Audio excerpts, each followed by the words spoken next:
Sí, señora. Profe. Señora. Y profe, Listo. Entonces vamos a hablar de esas bacterias que se adquieren y producen lo que se considera como primero una ITS pues estamos hablando no solo de infección, sino de enfermedad.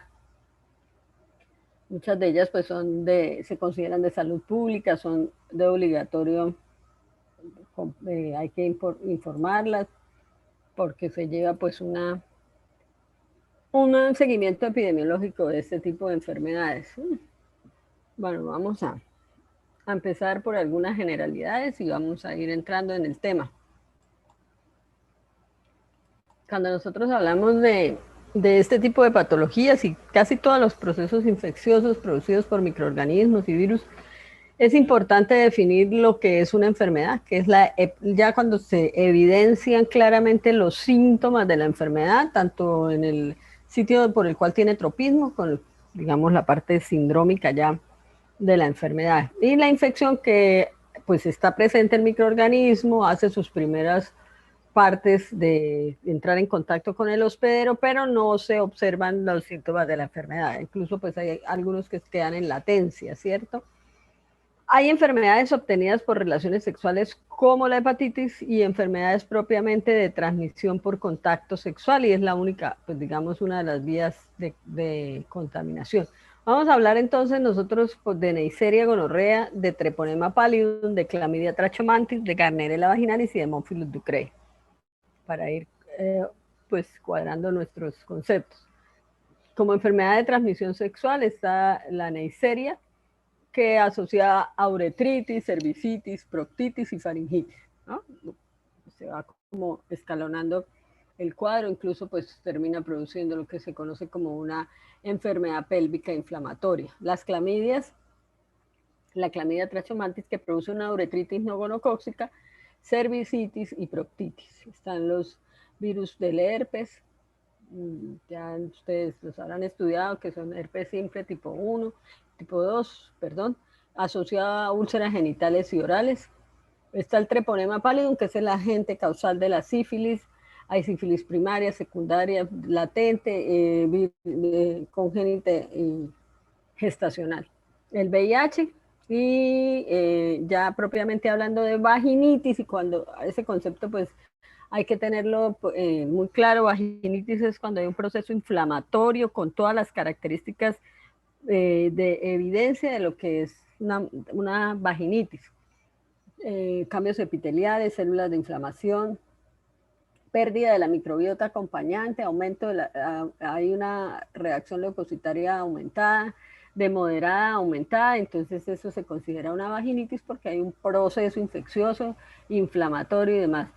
Producidas por Trichomona vaginalis, que es tal vez uno de los pocos parásitos que se adquieren por contacto sexual. La Candida albicans, que produce lo que conocemos como nugget, y es en algunas y en la mayoría de los casos una infección de tipo endógeno, porque la cándida es parte de la microbiota. Y está en la Gardnerella vaginalis, que aquí no podemos hablar de vaginitis, sino de vaginosis, ¿no? La vaginosis es ese proceso que generalmente se produce por alteración y cambios en el pH, y lo que hay es un cambio en la microbiota, evidentemente pues se pierde esa parte de barrera química que es el pH, pero no hay un proceso inflamatorio, no hay células de inflamación, ni se observan polimorfos nucleares en la muestra, ni hematíes, ni nada, por lo tanto se considera una vaginosis. Y obviamente pues las clamidias, la Neisseria, que están asociadas y desencadenan una enfermedad pélvica inflamatoria que en la mujer se considera como una de las complicaciones graves de enfermedades de transmisión sexual como producida por Neisseria y clamidias. Las coliformes, que ya vimos que todas se pueden desplazar y producir enfermedad pélvica inflamatoria, y algunos anaerobios.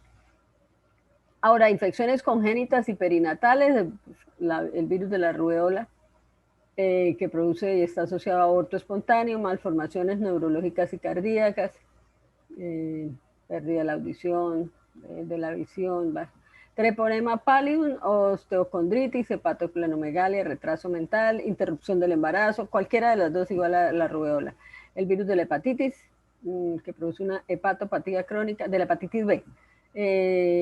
Bueno, y la C también a veces puede ser que en esos fluidos pueda venir crónica, carcinoma en fases avanzadas de la vida, el VIH, los estreptococos del grupo B, que están asociados a sepsis y meningitis neonatales, la listeria monocitógenes, que produce sepsis y meningitis neonatal, y en las bacterias que están asociadas a la infección postparto, infección ginecológica y aborto séptico, como los estreptococos del grupo A, los estafilococos aureus, los coliformes y los anaerobios, de manera que ahí ya vamos como completando nosotros lo que corresponde a las bacterias de ese tipo. La microbiota o la flora que se puede encontrar a lo largo de la vida en la mujer es diferente de acuerdo a la etapa de la vida de ella. De 0 a 4 semanas, generalmente la recién nacida presenta una microbiota o una flora bacteriana similar a la de la madre. En la etapa prepuberal, lo que se encuentran y se observan son coliformes. De los 15 a 45 años o menos de los 15 es la etapa reproductiva de la mujer, y entonces aquí es lo que se considera microbiota normal, que está generalmente o donde se encuentran los lactobacilos o el bacilo de Dodley, que es el encargado de mantener un pH ácido, que es el que mantiene alejado la microbiota que pueda producir patologías. Obviamente, pues el contacto sexual, el contacto con fluidos y en la mucosa y demás, pues puede generar una infección de transmisión sexual, aunque la microbiota esté normal. Y en la edad postmenopáusica, entonces ya coliforme. En la etapa de reproducción de la mujer, pues la microbiota también cambia de acuerdo al ciclo menstrual de la mujer, o al ciclo hormonal. En la fase folicular, en los microorganismos predominantes son los bacteroides, coliformes, estreptococos del grupo B y lactobacilos. Y en la fase lútea solamente lactobacilos. Aquí un cuadro, una gráfica para que puedan ustedes más o menos, porque eso es muy importante tenerlo en cuenta de acuerdo a esos cambios que se puedan generar, y los van a informar en el examen que se hace en las mujeres, que es un frotis de flujo vaginal.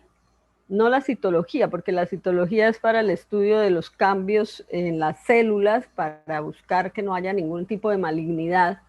Esto es un frotis de flujo vaginal para encontrar cualquier cambio en relación a la microbiota que pueda ser asociado a infecciones. El frotis de flujo vaginal tiene una parte que es medir y cuantificar el pH, la parte de buscar si hay o no hongos, porque se hace una prueba con KOH para ver si hay lo que se llama el test de aminas, que son las cadaverinas y la putrescina, que se libera cuando hay Garnerella, y ese es organoléptico, esa prueba.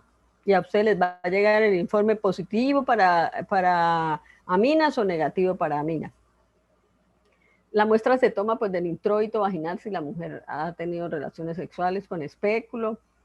Se toma la muestra con 2 o 3 escobillones. Con el uno pues se pone y se mide el pH.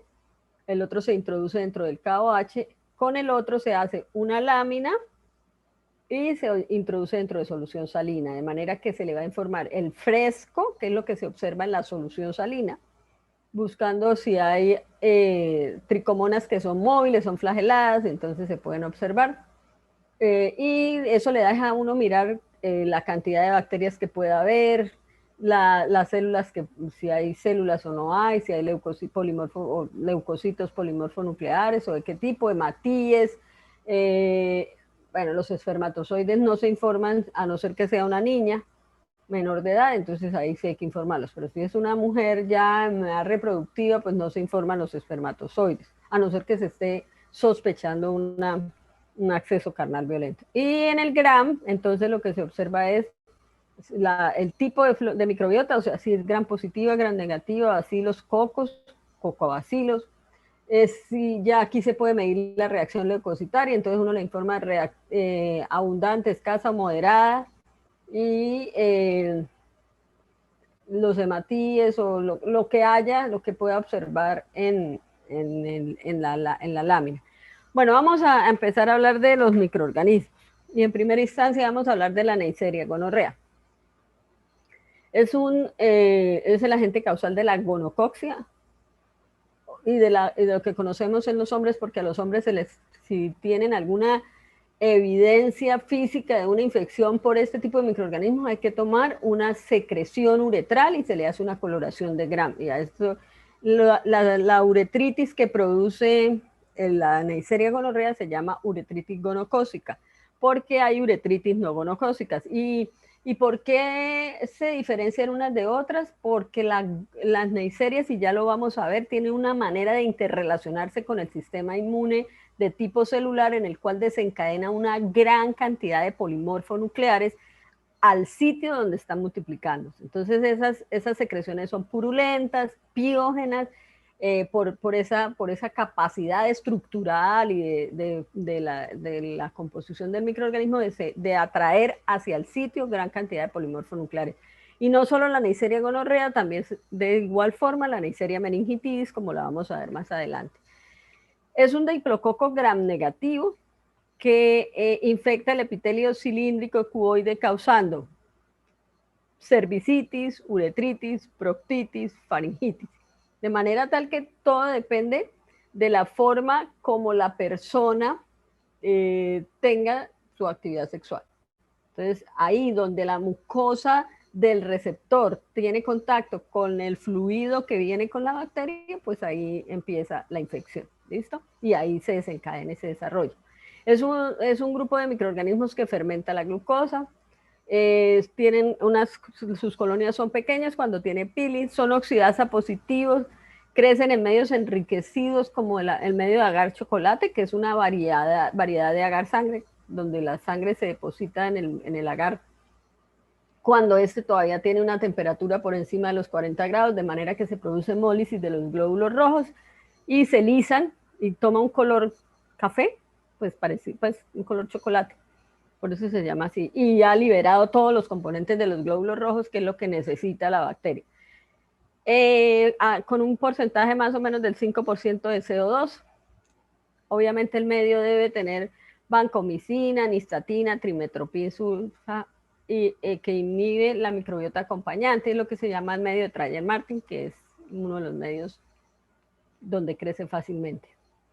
Como característica antigénica, son heterogéneos, varían mucho y eso hace muy difícil la respuesta inmune del huésped, porque es como si tuviera varias presentaciones antigénicas. Eso depende, ¿fundamentado en qué? En las proteínas que tiene de superficie. Tiene pili, que es el que le permite la adherencia y evita la fagocitosis. Estamos hablando de microorganismos gram negativos de mucosas, ¿no? Allí también hay una interrelación con inmunoglobulina del tipo A, porque acuérdense que esa está por lo general en las mucosas, en ese tipo de tejidos. Tiene una proteína POR o proteína POR que se encuentra en la membrana de la célula. Es un trímero que forma un poro en la superficie.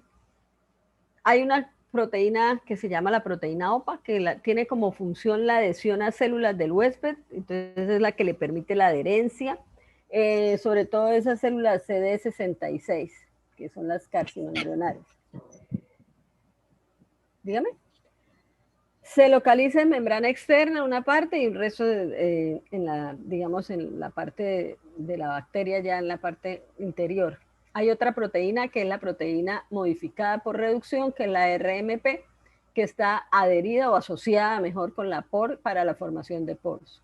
Y tienen un lipo-oligosacárido. Son gram negativas, de manera que deberíamos hablar de lipopolisacáridos. Acuérdense que los lipopolisacáridos son, pues son las adhesinas unidas al soma de la bacteria, que son las que le permiten la unión y hacen inflamación o producen inflamación, son endotóxicas. Pero como estos no son bacilos, son cocos, de hecho son diplococos. Entonces esas cadenas de lipopolisacáridos en estos microorganismos son más cortas, las cadenas laterales. Y se habla de lipo-oligosacáridos, pero fundamentalmente hacen lo mismo que los lipopolisacáridos. El lipoligosacárido es esa estructura de la bacteria que le permite el mimetismo inmunológico a la Neisseria, porque simula a los esfingolípidos de las células humanas, eh, como si fuera, digamos, el ácido ciálico y algunas estructuras parecidas. Las bacterias, casi ninguna, por no decir que ninguna, hace cialilación.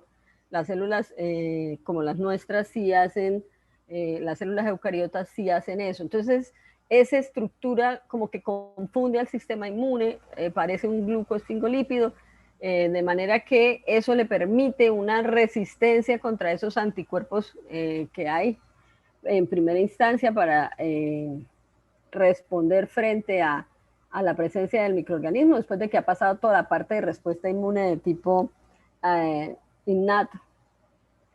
Y los anticuerpos que van digamos, a unirse con el complemento y a hacer la presentación antigénica para ya desencadenar pues todo el resto de respuesta inmune. Obviamente termina el sistema inmune reconociéndolos y desencadenando una respuesta inmune.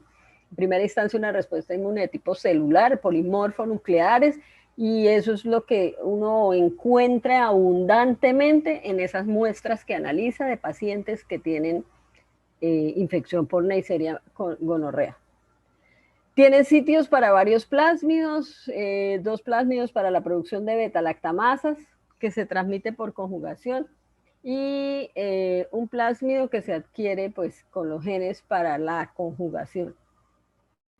Bueno, dijimos que tiene dos tipos de o produce dos tipos de colonias. Las formas virulentas de la Neisseria gonorrea son las que poseen pili, porque le ayuda a la adherencia y demás. Digamos que una vez que entra en contacto con el epitelio o con las mucosas de la persona que, pues del receptor, para llamarlo de alguna forma, pues empieza a adherirse a las células epiteliales cilíndricas mediante sus adhesinas, mediante la proteína OPA, mediante todo ese tipo de estructuras que tiene para hacer eso. Una vez que está adherida al epitelio, lo infiltra. Y aquí es cuando se empieza la intensa respuesta inflamatoria, ¿sí? Acompañada por una infiltración de neutrófilos, con formación de microabscesos y la producción de pus. Cuando usted se examina, pues ese paciente, si es un varón, va a tener una secreción abundantísima uretral, ¿no? Que le produce dolor, ardor, y ese es el motivo de consulta. A veces en las mujeres puede pasar subclínico. Entonces ahí pues la infección en la mujer puede ser asintomática, pero en los hombres se presenta habitualmente una uretritis aguda que le produce dolor al orinar, relaciones sexuales dolorosas, puede alcanzar el epidídimo y producir una epididimitis. En la mujer las trompas de falopio las puede alcanzar y los anexos uterinos femeninos, y eso, entonces ahí cuando empezamos a hablar de las formas complicadas de la infección en la mujer, que es la enfermedad pélvica inflamatoria. Se ha encontrado casos de bacteremia por Neisseria gonorrea, pero no es lo frecuente, pero hay casos reportados de esta extensión de la bacteria hasta la vía hematógena. Si la mujer embarazada no recibe una atención del embarazo y tiene una infección por Neisseria, pues cuando llegue el momento del parto y el producto del embarazo pase por el canal de parto, se va a infectar. Y se va a infectar, se infectan los ojos y se produce lo que se conoce con el nombre de oftalmia neonatal, que es la adquiere al pasar por el canal de parto. Entonces, cuando nosotros hablamos de una enfermedad pélvica inflamatoria, estamos determinando que el microorganismo asciende a través del útero y empieza a desencadenar cuadros clínicos, subclínicos y crónicos. Y aquí entonces se le puede producir a la mujer una disminución en la fertilidad, ¿sí? Porque impide el desplazamiento de los óvulos, y si hay una afección de ambas trompas puede producir infertilidad. Entonces, ahí se le complica, digamos, la vida a la persona. La enfermedad pélvica inflamatoria es dolorosa, es motivo de consulta, y entonces a veces incluso, pues si es hacia el lado derecho, a veces lo pueden confundir con una apendicitis, que cuando se presenta un absceso pélvico, que es la complicación de la enfermedad pélvica inflamatoria, y entonces tienen que hacer pues ecografía para mirar qué es lo que está pasando. Con otro evento clínico que se puede confundir o puede traslaparse es con el embarazo ectópico y la apendicitis. Como el epitelio vaginal prepuberal no está queratinizado, esto podría facilitar el crecimiento de gonococo. La evidencia de gonococo en una menor de edad y menor de 14 años en Colombia, pues es sugestivo de actividad sexual, bien sea, digamos que consentida o un abuso, porque, y eso hay que reportarlo a las autoridades. Cualquier exudado en este tipo de pacientes, o sea, en los menores de edad, debe ser evaluado para descartar un cuadro de abuso sexual. La bacteremia gonocócica produce lesiones cutáneas en los miembros superiores e inferiores, entonces empiezan a salir como unas petequias en miembros inferiores y superiores. Puede producir inflamación de tendones y articulaciones. Otra complicación de la infección por Neisseria gonorrea es la endocarditis gonocócica, que es poco frecuente, la meningitis y la infección ocular. Bueno, hay una imagen de cómo la bacteria hace el ascenso a través de, pues desde la uretra, hace el cuello uterino, el útero, las trompas, y luego llega hasta los anexos, y ahí es donde a veces se puede complicar más el cuadro. ¿Cómo se hace el diagnóstico? Probablemente el motivo de consulta va a ser una secreción que en el hombre, como les digo, es amarillenta, purulenta, de mal olor, espesa. Bueno, en la mujer generalmente produce también flujo, ¿no? Porque cualquier cambio en el epitelio, mire que hay una cantidad de polimorfos nucleares, pues va a producir un flujo de unas características muy particulares parecidas a las que estamos hablando: amarilla, espeso, con mal olor, con dolor, porque hay inflamación. Entonces las relaciones sexuales pueden ser dolorosas, la micción puede ser dolorosa. Al examen físico, ¿qué van a encontrar? Entonces van a observar un cervix inflamado, eritema, ectopia epitelial y exudado purulento. Hay un buen número de mujeres que pueden ser asintomáticas, pero por eso es que, por ejemplo, pues el riesgo de estar enfermo con una infección de este tipo es grave, entonces hay que hacer exámenes y se vuelve el motivo de consulta por lo general. Y en la mujer embarazada, pues es parte del control del embarazo el frotis de flujo vaginal, ¿sí? Para determinar no solo este microorganismo, sino cualquier otro que afecte la vida de la madre, pero que afecte al producto del embarazo, que es en últimas pues el de alto valor social y que hay que protegerlo. En la uretra masculina puede ser purulento y espeso, el dolor intenso durante la eyaculación indica una posible prostatitis o epididimitis, disuria generalmente después de consumo de sustancias irritantes como el alcohol. En la mujer entonces se toma una muestra de flujo del orificio cervical, pues se descarta y después se hace la muestra del endocervix de buena calidad y el el examen de frotis de flujo, pues ya las partes que les dije, el pH, la búsqueda del test de aminas, una muestra un escobillón que se introduce en solución salina que nos permite observar estructuras móviles como las que ya les dije, y KOH para descartar presencia de tricomonas y levaduras. Las levaduras también producen un flujo, ¿no? Con unas características que las vamos a ver cuando hablemos de levaduras. Previamente hay que leer el pH de la muestra y la lámina que se hace para la coloración de Gram. La presencia de diplococos gram negativos dentro o junto a una reacción leucocitaria abundante, se puede considerar en el casi 99% de los hombres, o en las muestras de los hombres, en un 99%, como una uretritis gonocóxica. Ahora, en las mujeres, por lo general, lo que hay que hacer es, pues con eso es sugestivo de infección por Neisseria. En las mujeres embarazadas se les hace cultivo, y si es un menor de edad, pues también, ¿no?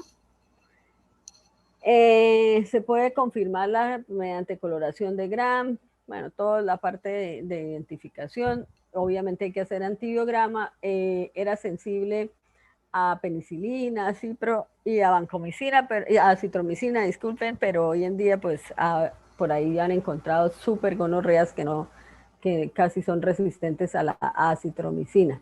La aparición de Neisseria gonorrea resistente a penicilina cambió el uso de penicilina, se usa amoxicilina.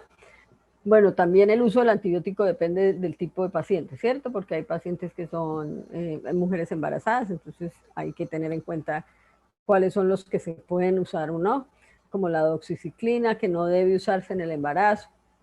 Se puede utilizar amoxicilina, doxiciclina y metronidazol, que tampoco se puede usar en el embarazo. Clindamicina y cipro, gentamicina y ciprofloxacino. Pero todo depende pues, del reporte. Algunos empiezan terapia de tipo empírico antes del reporte. Y en los hombres generalmente no hacen cultivo. Aquí fíjense la abundante reacción leucocitaria, y eso es como la constante en las muestras que se toman de pacientes infectados por Neisseria. Y aquí, si ustedes observan, los diplococos gram negativos, y dentro de este polimorfo nuclear donde tengo el puntero, se observan diplococos gram negativos intra y extracelulares, esto es una muestra clásica de una secreción uretral de un paciente o de una frotis de flujo, el Gram, de un paciente que está infectado por Neisseria gonorrea. Entonces, en el Gram les van a reportar abundante reacción leucocitaria, células epiteliales, diplococos gram negativos intra y extracelulares. Y uno mira alrededor de esos diplococos grandotes, se alcanza a observar un espacio como una cápsula. ¿Listo? Bueno, esa es la Neisseria gonorrea, que ahora es un insulto ahí muy famoso. Aquí está, mírenla. Diplococos, con toda su estructura y demás. La oftalmia, la persona pues hasta se puede infectar ella misma. Recuerden que a nivel de faringe también se puede producir ese tipo de lesiones.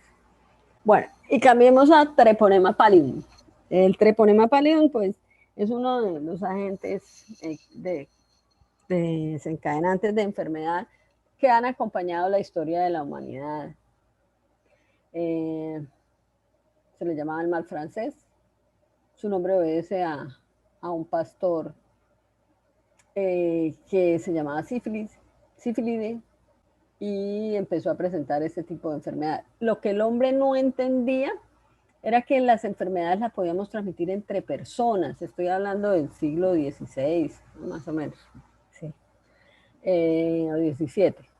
Sabía que para el hombre era más fácil imaginarse que las enfermedades estaban en el aire y que de una manera u otra se podía adquirir, pero esta sí está relacionada también, o la relacionaban también como por esa forma de vida a veces que tenía la persona, que hacía que se pudiera enfermar con este tipo de microorganismos. Es una espiroqueta, es un gram negativo, pero es muy difícil colorearlo con gram. Tiene digamos, son largos, delgados, están enrollados en forma de hélice, y en todo su cuerpo tienen un flagelo, un endoflagelo que va de extremo a extremo, por eso le permite una gran movilidad como en forma de dardo sobre su mismo eje. Tiene una envoltura externa de glucosaminoglucanos, dentro de la membrana externa del peptidoglucano son endoflagelos. Tiene una membrana interna, tiene movilidad activa y son delgados, a no ser en microscopios de campo oscuro y eso, pero eso no es lo que hay frecuentemente en un laboratorio de rutina. Son sensibles a la desecación, a las temperaturas por encima de 42 grados centígrados, casi que no pueden vivir fuera del hospedero. susceptibles a la acción de derivados trivalentes de arsénico y bismuto, y de hecho el arsénico fue uno de los primeros elementos que se usó para tratar la sífilis. Obviamente tenía muchísimos efectos secundarios, no se sabía que era peor. La sífilis sin tratamiento y a medida que va avanzando se puede convertir en una enfermedad mortal. Hoy en día pues nosotros la miramos así como que, sí, bueno, la penicilina y ya está. Una enfermedad que durante muchos años fue el equivalente de lo que en sus primeras etapas fue el VIH para nosotros. Por ahí había propagandas que decían, si no le teme a Dios, temalía la sífilis, porque es que además infecta al producto del embarazo y trae pues, hasta, afecta de distintas formas al hospedero hasta que produce la muerte. Es de los poquísimos microorganismos que después de casi ya vamos a completar los 100 años del uso de antibióticos, todavía es sensible a sus primeros antibióticos, como por ejemplo la penicilina. ¿Por qué? Porque tiene muy poquitos sitios de unión a plásmidos, entonces eso no le permite cambiar tan fácilmente. Tiene un genoma muy pequeño, no tiene material para transponerse ni nada por eso. La cardiolipina es un componente lipídico importante de la pared, de la estructura, de lo que conocemos como antígeno treponémico. De manera tal que los anticuerpos que el hospedero desarrolla son anticuerpos contra esos lípidos que se conocen con el nombre de reaginas. Y lo vamos a tener en mente porque más adelante eso nos va a permitir entender el tipo de pruebas que se hacen para determinar si la persona tiene o no sífilis, porque como colorear, tomar una muestra del sitio primario de la infección es tan difícil, entonces lo que se acude es a las pruebas inmunológicas, pruebas rápidas o pruebas de aglutinación incompleta, como es la floculación, y para determinar si la persona tiene o no sífilis.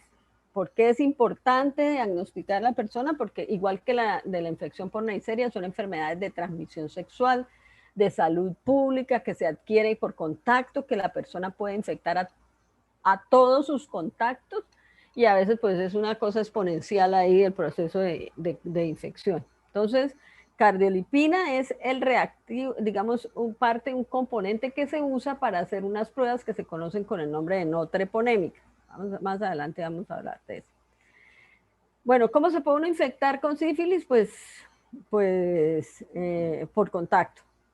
¿Dónde? Eso depende de cómo tenga sus actividades sexuales la persona, faringe, ¿no? Todo, faringitis, por la anal, genital y oral. El microorganismo tiene distintos tropismos a medida que va pasando el tiempo dentro del hospedero. Entonces, bueno, la otra forma es vertical, ¿no? Y en transfusiones. Hoy en día, pues es muy difícil por transfusiones y trasplantes porque hay muy buen control en los bancos de sangre. Y de hecho, pues esa prueba ya hace muchos años que se hace, sería como la menor de las complicaciones para las transfusiones, porque pues la prueba de serología se hace mucho tiempo. Serología para sífilis. Entonces, adquirida de forma vertical, horizontal y sífilis congénita y gestacional, ¿no?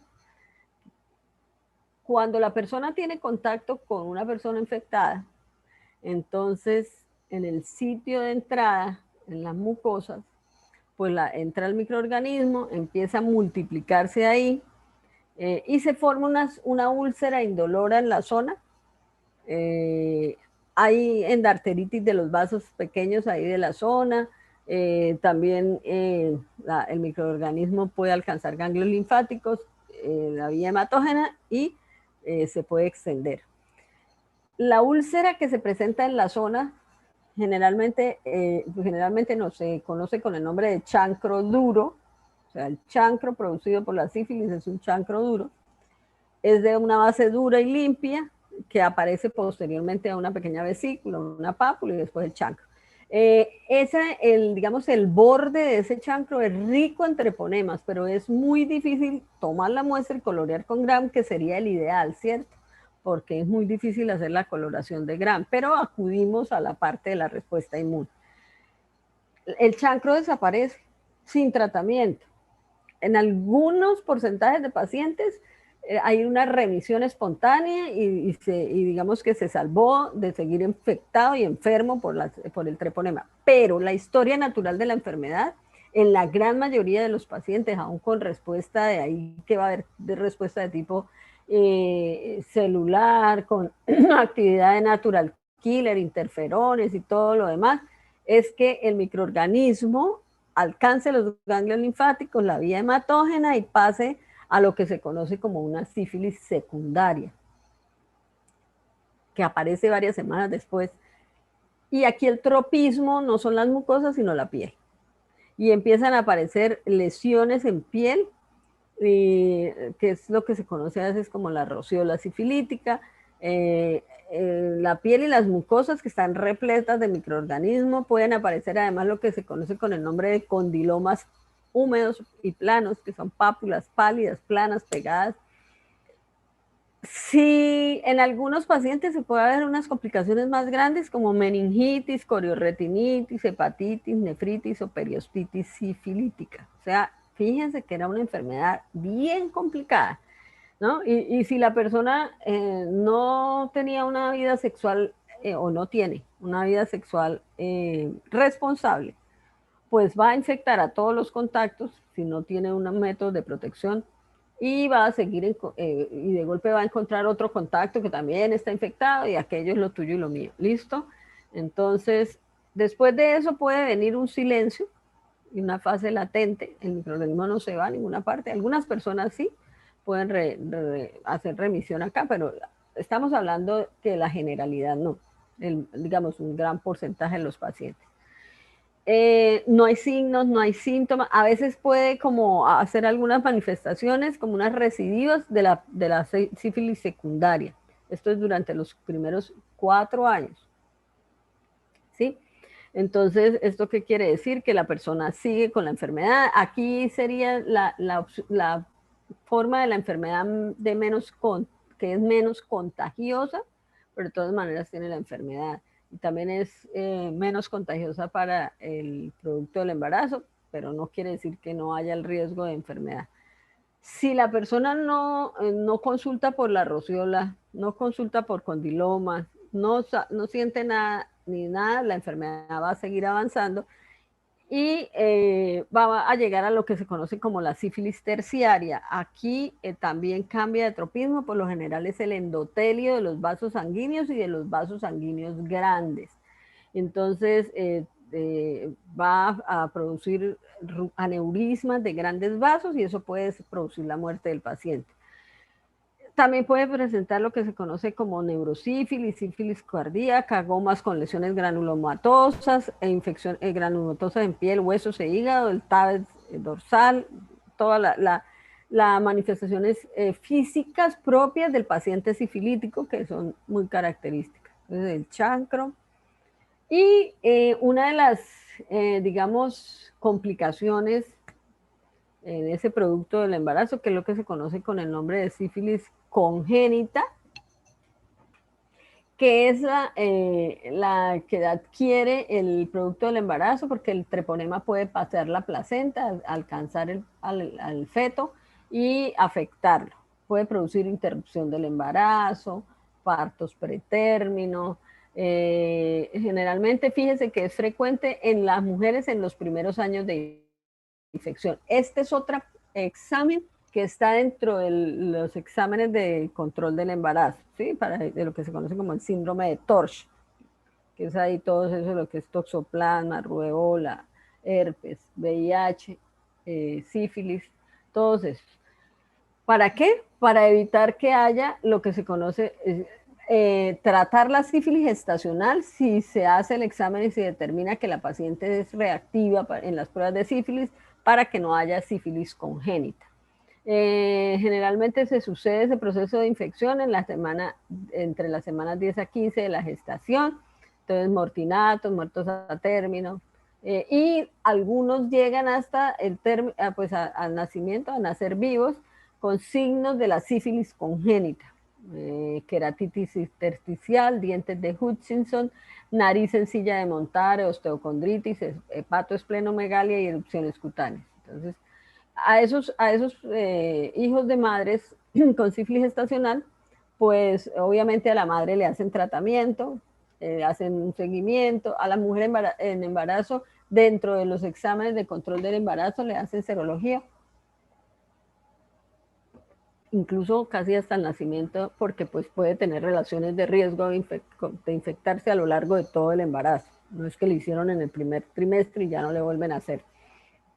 Para el diagnóstico, pues se pueden hacer observación de las espiroquetas en microscopio de campo oscuro, pero eso no es un microscopio que se tenga en laboratorios hospitalarios, a no ser que sea un laboratorio de investigación. Inmunofluorescencia, que es la reacción antígeno-anticuerpo con marcados con fluoresceína. Hay dos tipos de pruebas que son las pruebas no treponémicas, que se usa en el reactivo cardiolipina para que se interrelacione con las reaginas, que son los anticuerpos que produce el hospedero infectado y enfermo, que se observan y que se conocen con el nombre de BRL, RPR, TRUS. Esos son, digamos, las pruebas que se hacen. ¿Qué permite encontrar? Pues a la persona enferma, infectada, que está produciendo anticuerpos, que ya los produjo, porque vamos a encontrar anticuerpos de tipo IgM, ¿cierto? Entonces está en el proceso agudo de la infección. La otra cosa que permite hacer es cuantificar esos anticuerpos, porque se hacen diluciones y se cuantifican. ¿Eso qué nos permite hacer o analizar? El estadio del estado de la enfermedad, porque entre más alto sea el título de anticuerpos, pues eso quiere decir que el proceso infeccioso es más grande. Y además nos va a permitir evaluar la adherencia al tratamiento, porque después del tiempo que debe pasar entre el tratamiento y esperar que el sistema inmune reaccione frente a ya digamos, la eliminación del microorganismo, al hacer un examen de control de estas pruebas no treponémicas, pues ese título de anticuerpos debe hacerse no reactivo o lo más cercano a lo no reactivo, ¿no? Entonces, generalmente son diluciones de dos diluciones. Entonces uno lo que hace es diluir en 2, en 4, en 8, en 16, 32, 64 y así sucesivamente. Entonces, de manera que así de esa forma les va a llegar a ustedes la prueba no treponémica. Reactiva, 4 DILs, 8 DILs, 16, 32 o lo que es 64. Que, digamos, estas pruebas no son 100% sensibles ni 100% específicas. Por eso hay que confirmar con una prueba treponémica. Hoy en día se hacen pruebas rápidas en un cassette, que lo que evalúan es si la persona, si verdad, pues es una prueba confirmatoria. Las pruebas treponémicas son confirmatorias, son específicas porque se hace con el antígeno del treponema. Entonces, lo que hace y permite confirmar es si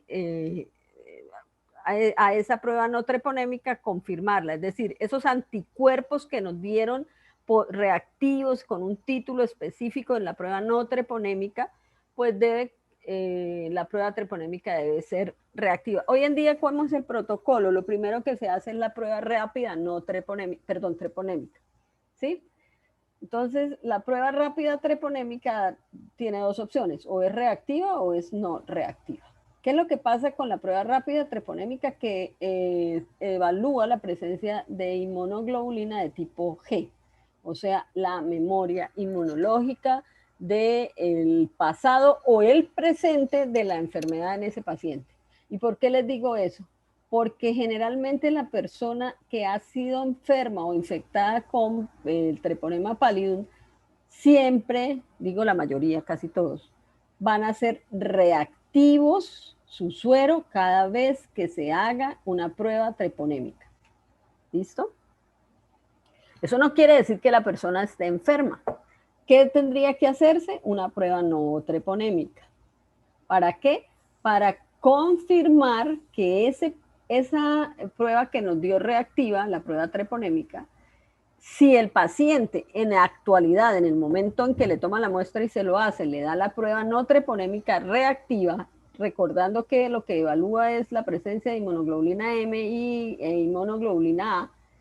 Entonces, si las dos pruebas le dan reactiva, su paciente en el momento de la prueba tiene sífilis. ¿Sí? Entonces hay que hacerle tratamiento y hay que hacerle el seguimiento. En caso contrario, que le dio la prueba treponémica, prueba rápida treponémica, le da reactiva, entonces solicitan la prueba no reactiva y le da no reactiva, quiere decir que su paciente no tiene la enfermedad activa en ese momento. En algún momento de la historia de su vida tuvo sífilis, ¿cierto? Y entonces por eso es que da reactiva la prueba treponémica. Y lo que les digo, las pruebas no treponémicas se negativizan una vez que la persona termina el tratamiento. El BDRL y el RPR, que es son dos de las pruebas no treponémicas, son positivas a las más o menos tercera semana de infección sifilítica. Tienen títulos altos en sífilis secundarias y se negativizan de 6 a 18 meses después del tratamiento. Y eso hay que tenerlo en cuenta para pedir el examen de control del tratamiento, porque ¿para qué lo va a pedir un mes después, 2 meses después, 15 días después de que inicie el tratamiento? Le va a dar lo mismo y usted no está evaluando nada. El BRL en líquido cefalorraquídeo, porque hablamos de neurosífilis, puede dar positivo a las 4 o 8 semanas de infección.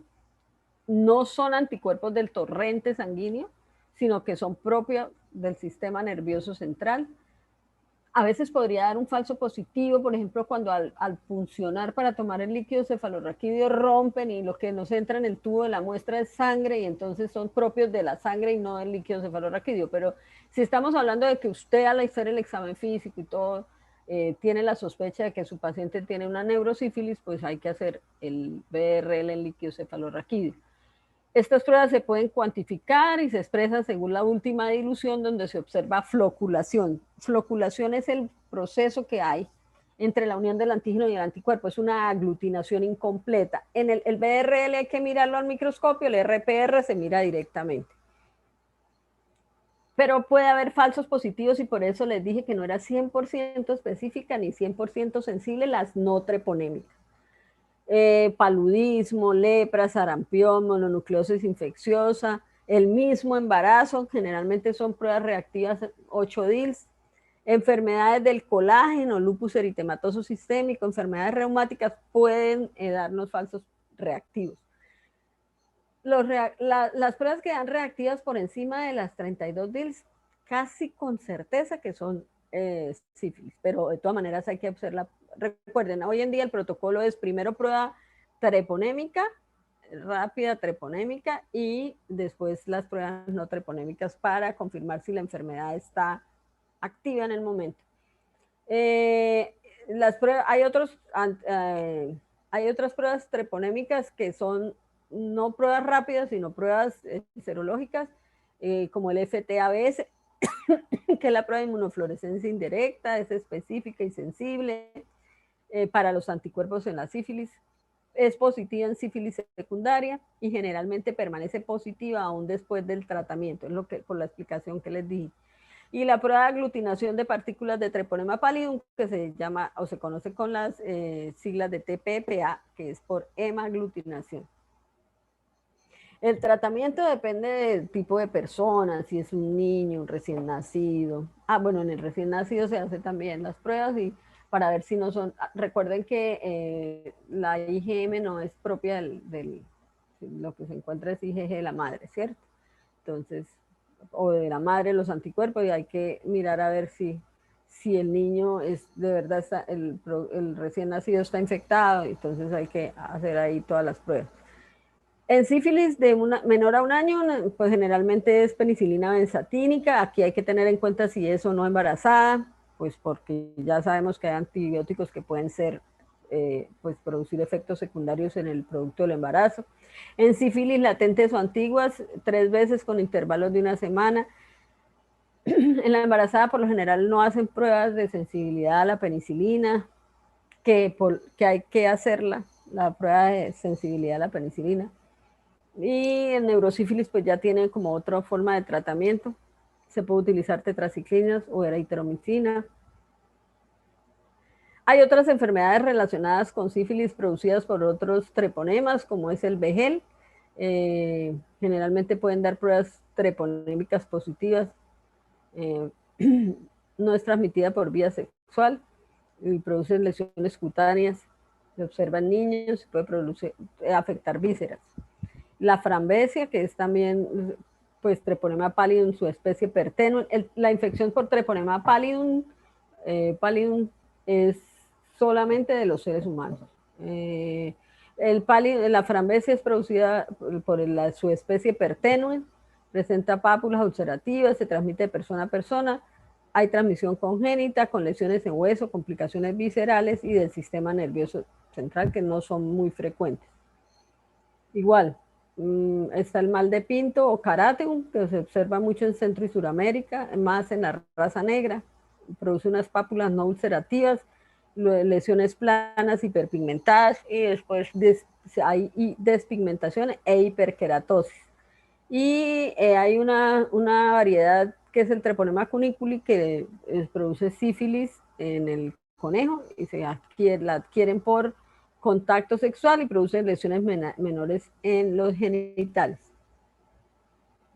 Ahí están los treponemas pallidum.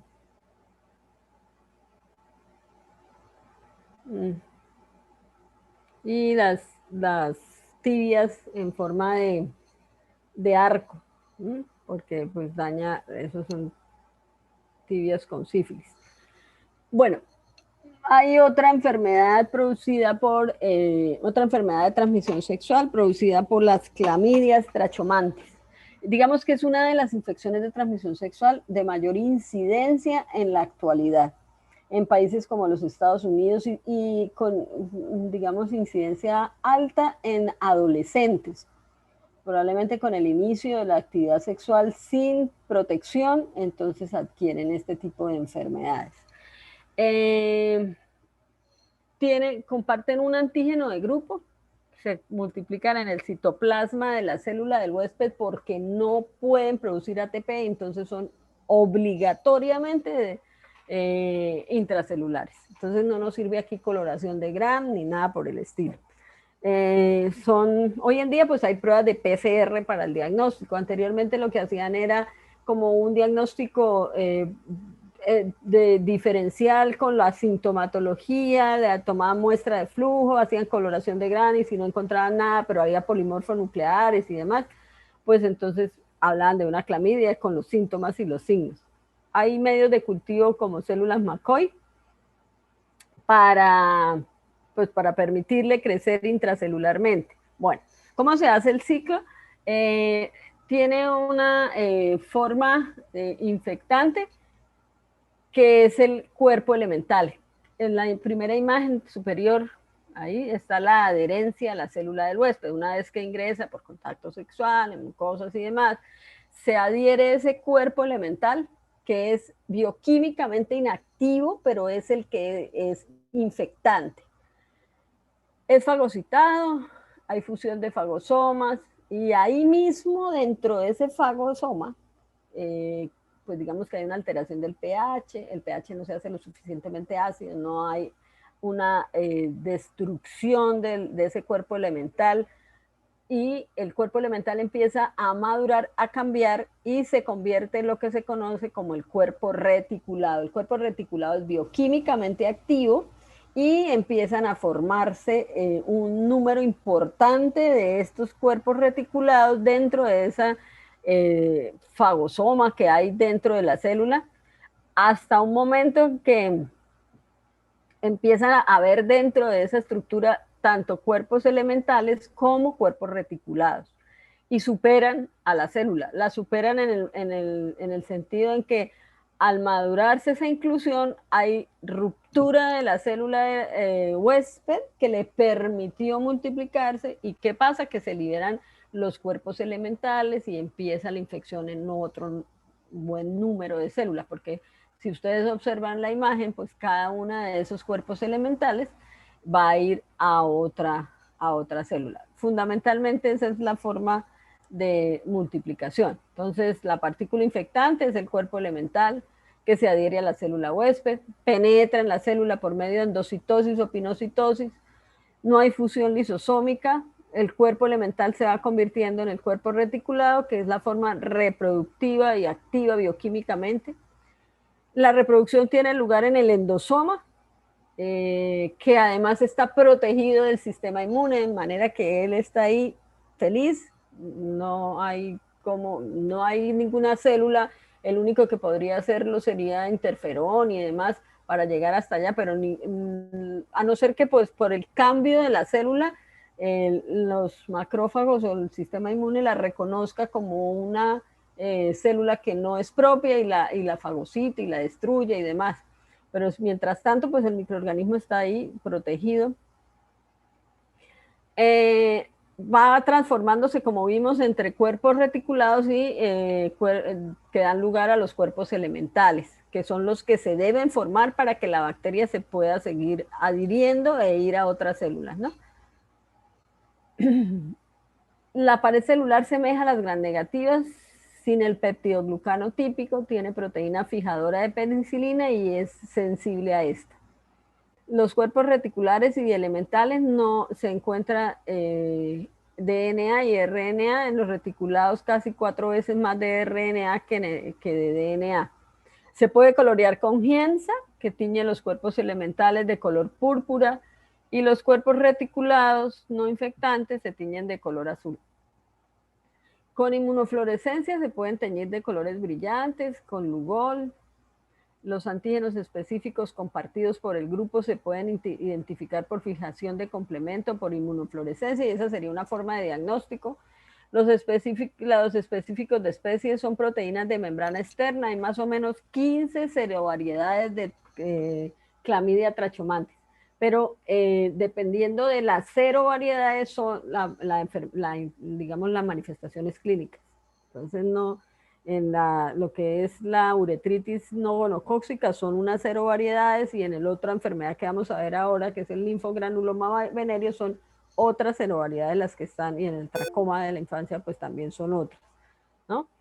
Las clamidias pueden causar uretritis, proctitis y epididimitis en el hombre, y en la mujer uretritis y cervicitis, en los recién nacidos oftalmia neonatal.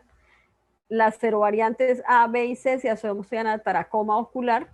Las serovariantes entre la D y la K están relacionadas con conjuntivitis, con cuerpos de inclusión y con la afectación urogenital. Producen uretritis no gonocóxica en el hombre, síndrome uretral en mujeres, producen disuria, secreción no purulenta, y esa es una de las diferencias con la secreción causada, producida o desencadenada por la Neisseria gonorrea, ¿no? Que esa sí es purulenta. Obviamente, como hay inflamación, pues hay dolor en la micción frecuente, como incompleta y demás.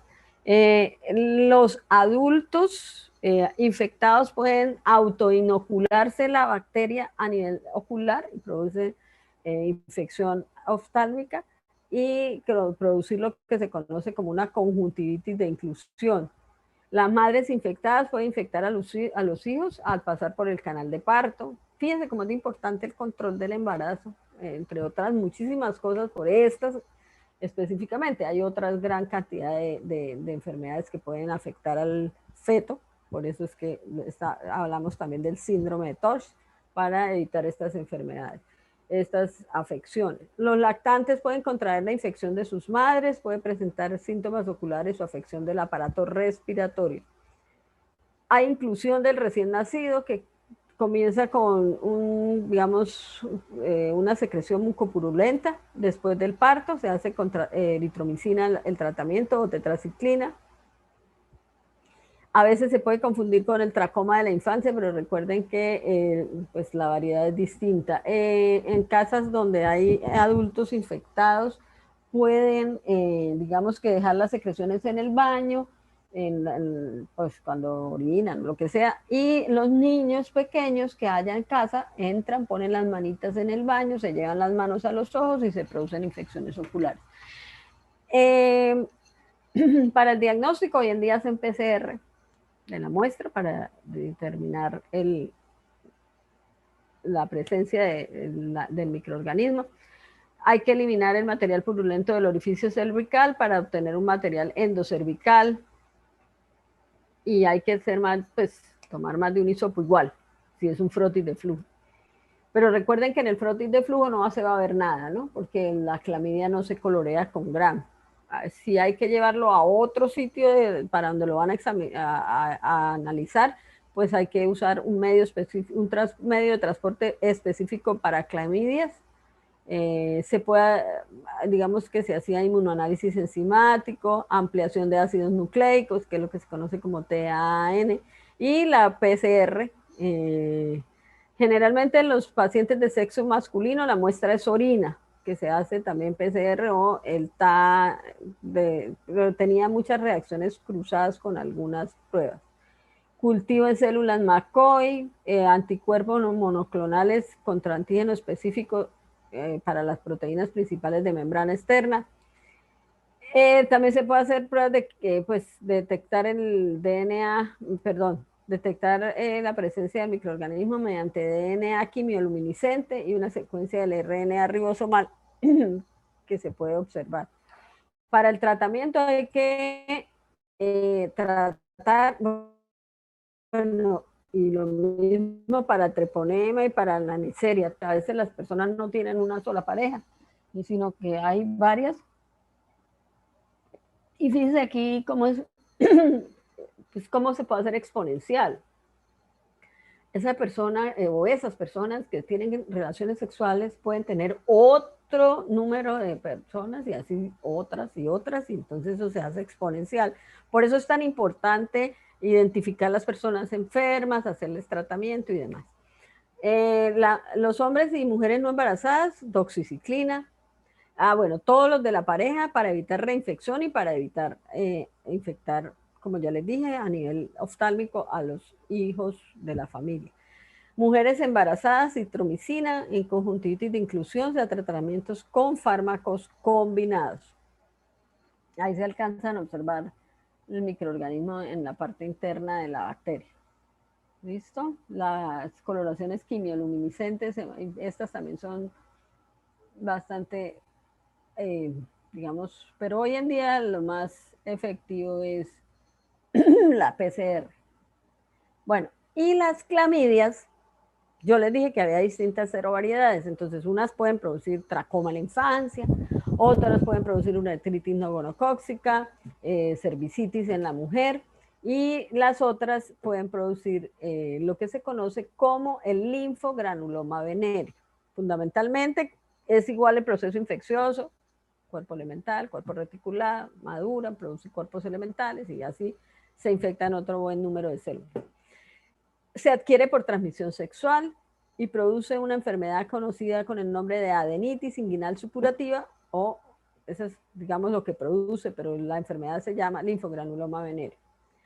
Con un periodo de incubación más o menos de unos 4 o 5 días a varias semanas, seguida de la aparición de una pápula, una vesícula en los genitales externos, en el ano, en el recto, de otros sitios. Se observa mucho en prostitutas y prostitutos hombres que tienen relaciones con hombres. Entonces, no quiere decir que las demás personas no se puedan infectar, ¿no? Pero digamos que la mayor incidencia es en ese tipo de pacientes.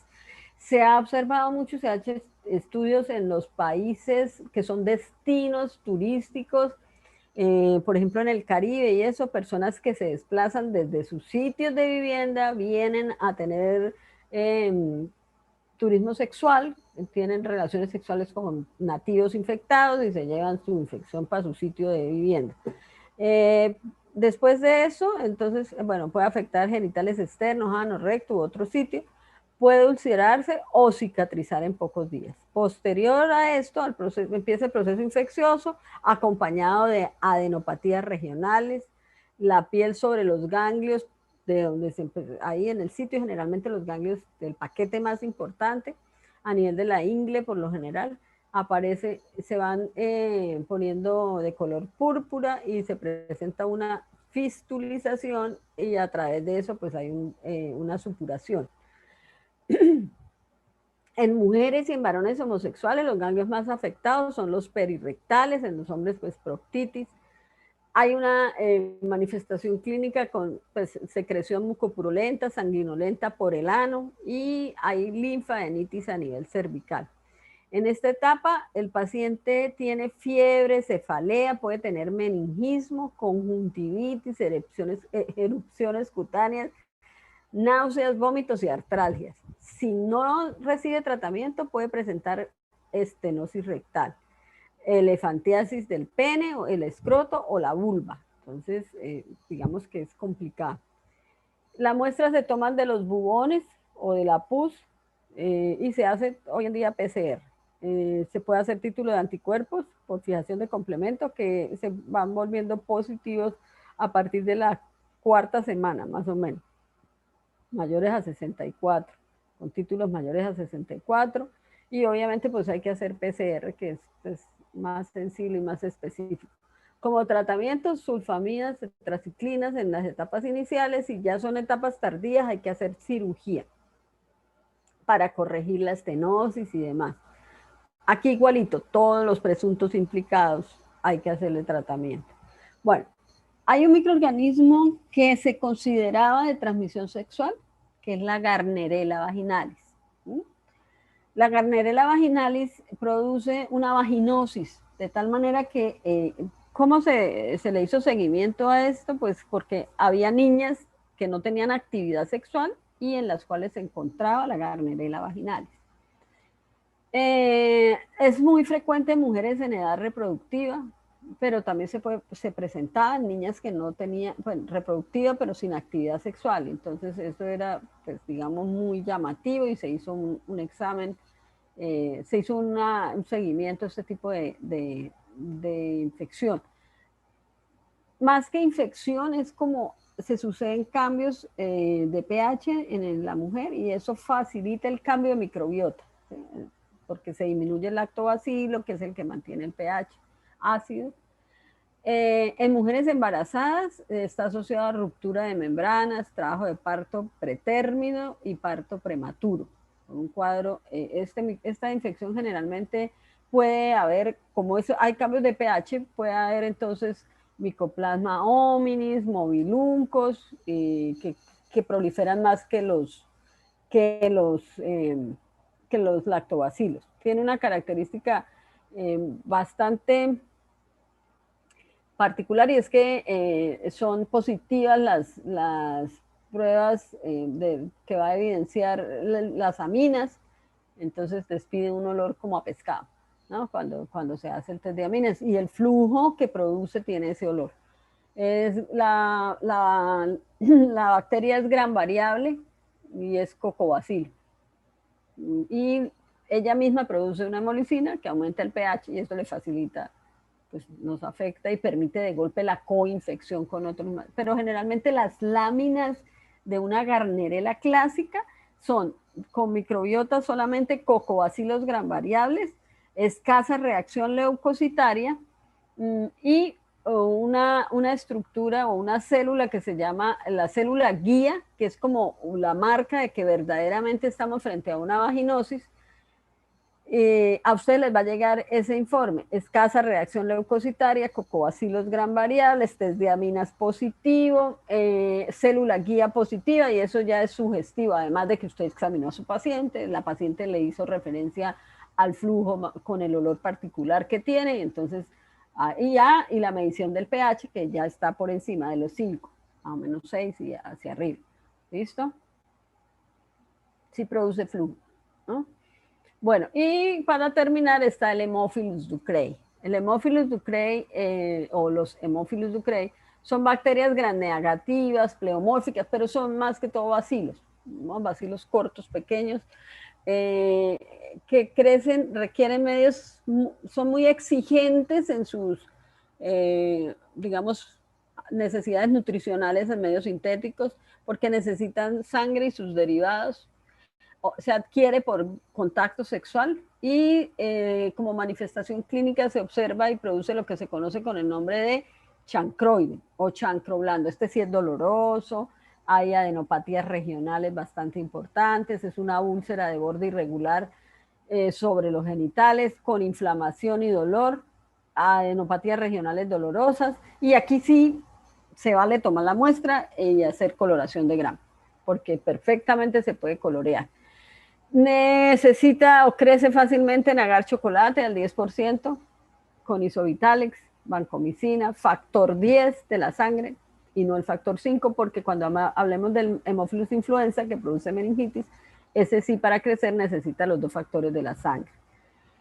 El tratamiento puede ser ceftriaxona, trimetoprim, sulfamethoxazol o eritromicina.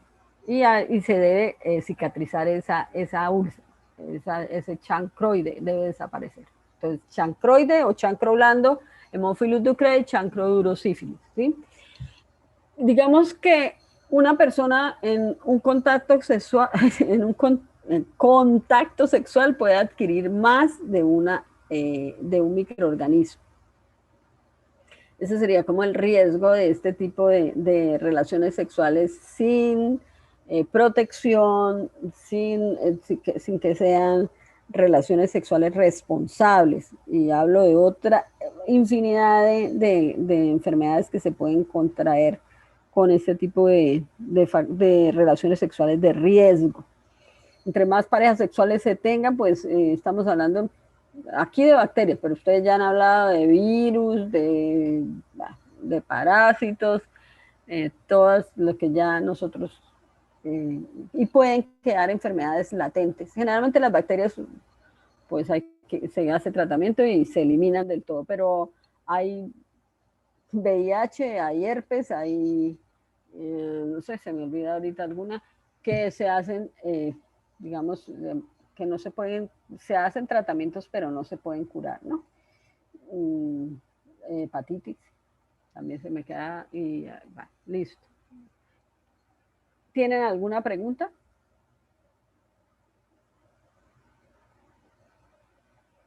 No, señora profe. ¿Listo? No, profe. Bueno, entonces mañana nos encontramos a las 2:30 también. No, 4, ¿cierto?